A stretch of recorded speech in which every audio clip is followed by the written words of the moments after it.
여러분은 스스로를 어떤 사람이라고 생각하세요? 나는 선한 사람인가? 아니면 어쩔 수 없이 실수를 저지르는 그런 존재일까?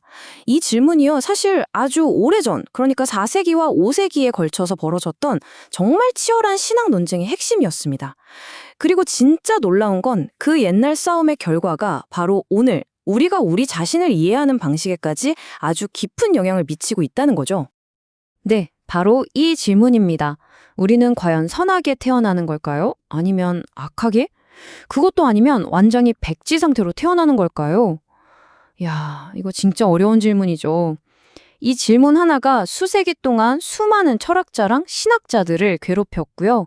이게 바로 오늘날 우리가 스스로를 어떻게 바라보는지 그 관점의 가장 근본적인 뿌리가 되고 있습니다.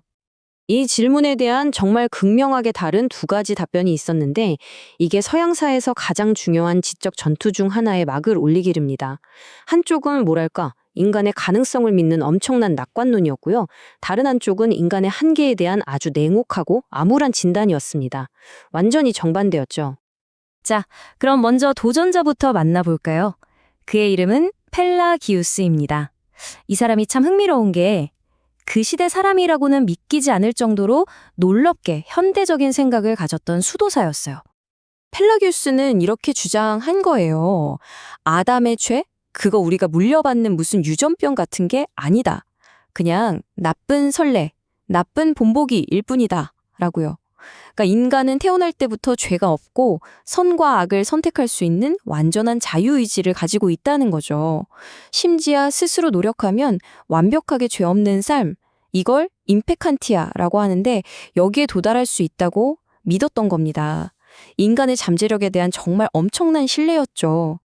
자, 이제 판을 뒤집어서 북아프리카 신학계의 거물, 챔피언을 소개해드리겠습니다. 바로 히포의 아우구스티누스입니다. 그의 파란만장했던 개인적인 삶과 정말 깊은 성서 연구가 그를 펠라기우스와는 완전히 180도 다른 결론으로 이끌게 됩니다. 자, 아우구스티누스의 진단은 정말 정반대였습니다. 그는 인간이 태어날 때부터 원죄라는 일종의 영적인 질병을 가지고 태어난다고 봤어요. 이게 그냥 누구를 따라해서 생기는 그런 문제가 아니라는 겁니다. 아담으로부터 직접 물려받아서 우리의 의지, 우리의 욕망 그 자체를 근본적으로 부패시키는 말 그대로 영적인 유전병 같다는 거였죠. 그럼 이 깊은 병에 대한 아우구스티누스의 처방전은 뭐였을까요? 바로 은총, 라틴어로는 그라티아였습니다. 핵심은 이거예요. 구원은 우리가 막 노력해서 얻어내는 게 아니라 신이 아무런 대가 없이 그냥 베푸는 선물이라는 겁니다. 이 원죄라는 병을 고칠 수 있는 유일한 약, 그게 바로 은총이라는 거죠. 아우구스티누스가 직접 쓴 이 말이 그의 주장의 핵심을 아주 명확하게 보여줍니다. 의사가 왔다는 것 자체가 환자가 있다는 뜻이다. 이 비유 정말 기가 막히지 않나요? 생각해보세요. 건강한 사람한테는 의사가 필요 없잖아요. 그러니까 구원자, 즉 그리스도가 이 땅에 왔다는 사실 자체가 인류가 아주 심각하게 병들었다는 가장 확실한 증거라는 겁니다. 와, 정말 강력한 논리죠. 근데 이 논쟁이 그냥 학자들끼리 책상에 앉아서 하는 그런 점잖은 토론이 아니었어요. 점점 스케일이 커집니다. 자, 보시면 서기 411년에 펠라기우스의 제자가 먼저 유죄 판결을 받으면서 시작됐는데요. 그러다가 415년에는 오히려 펠라기우스 본인이 무죄 판결을 받는 반전이 일어나기도 합니다. 아프리카 주교들이 깜짝 놀랐겠죠. 이렇게 몇 년 동안 엎치락 뒤치락 하면서 갈등이 점점 커지다가 결국엔 교회 전체를 뒤흔드는 거대한 정치적 위기로 번져나갑니다. 하지만 이 싸움의 진짜 승패가 갈린 것은요, 무슨 공호회 회의장이나 학자들의 서재가 아니었습니다. 진짜 전쟁터는 바로 대중의 마음이었어요. 아우구스티누스는 이 어려운 신학 논쟁을 매주 자기가 서는 설교 강단으로 끌고 내려옵니다. 그리고 평범한 사람들이 전부 알아들을 수 있는 아주 쉬운 언어로 펠라기우스의 주장을 하나하나 반박하기 시작했죠. 이때 아우구스티누스가 던진 질문이 정말 결정적이었습니다.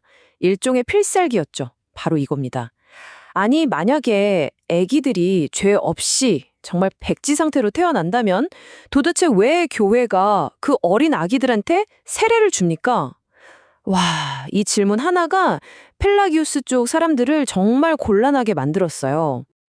그의 논리가 정말 기가 막힙니다. 한번 따라가 볼까요? 첫째, 교회는 아주 옛날부터 항상 아기들한테 세례를 줬다. 둘째, 세례의 가장 중요한 목적은 죄를 용서하는 것이다. 셋째, 근데 갓난아기가 무슨 자기 스스로 죄를 지을 수는 없지 않느냐? 그렇다면 결론은 하나죠. 바로 물려받은 죄, 즉 원죄를 씻어주기 위해서 세례를 받는 것이다. 이렇게 된 겁니다. 교회가 늘 해오던 기도의 관습으로 교회의 믿음을 증명해 버린 거죠. 이걸 렉스 오란디, 렉스 크레덴디라고 하는데 이야, 정말 탁월한 전략이었어요. 이 설교의 한 대목을 보면 아우구스티누스가 얼마나 대단한 설득가였는지 알 수 있습니다. 그는 이 복잡한 논쟁을 아주 감성적인 이야기로 바꿔버렸어요. 스스로를 변호할 수 없는 이 아이들의 편에 서주십시오. 아직 세례받지 않은 아기들 안에서 죄인인 아담을 보시고 세례받고 다시 태어난 아기들 안에서 구원자인 그리스도를 보십시오 라고 호소한 겁니다. 마치 대중이라는 배심원들 앞에서 말 못하는 아기들을 위한 변호인을 자처한 것과 같았죠.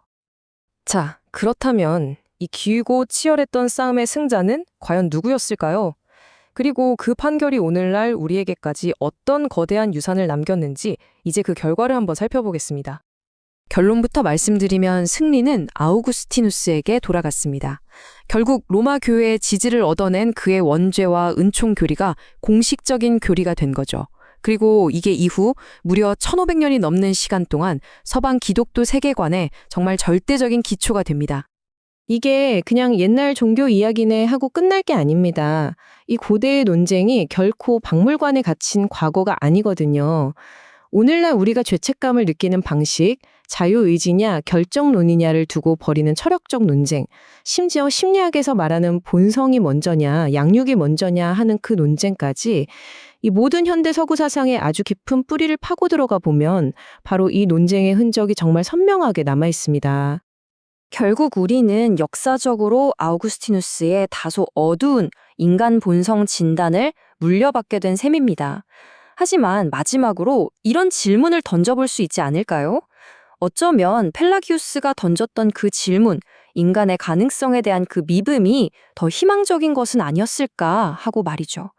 이 두 강력한 관점 사이에 끝나지 않은 팽팽한 긴장감에 대해서 여러분도 한번 깊이 생각해 보시면 좋겠습니다.